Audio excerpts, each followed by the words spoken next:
இந்த செய்தியை வழங்குபவர்கள் 8வது தேறியவர்கள் அல்லது 9வது தவறியவர்கள் நேரடியாக SSLCயில் சேரலாம். Contact VCC Nagarajan, Vivekanandar coaching centre and tutorial, Mudaliarpet, Puducherry. புதுச்சேரியின் கடற்கரையில் அமைக்கப்பட்டிருந்த கடல் நீரின் தன்மை அறியும் கருவிகள் பழுது ஏற்பட்டதால் தேங்காய்திட்டு துறைமுகத்திற்கு எடுத்து சென்று பழுது நீக்கும் பணிகள் நடைபெற்று வருகிறது.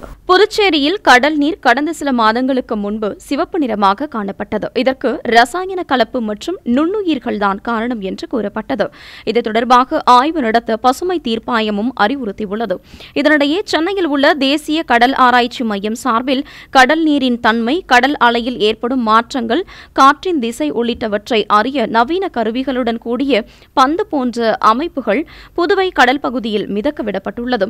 புதுவையின் கடல் பகுதியில் ஏற்படும் மாற்றங்களை இந்த கருவிகள் சென்னையில் உள்ள கட்டுப்பாட்டு அறைக்கு அனுப்பும் வசதி செய்யப்பட்டுள்ளது. புதுவை கடற்கரையில் இருந்து சுமார் 1 கிலோமீட்டர் தொலைவில் 10 முதல் 12 மீட்டர் ஆழத்தில் இந்த கருவிகள் மிதக்க விடப்படும். இந்த கருவி தற்போது பழுது பார்க்கும் பணிக்காக படகு மூலம் தேங்காய்திட்டு மீன்பிடி துறைமுகத்திற்கு கொண்டுவரப்பட்டுள்ளது.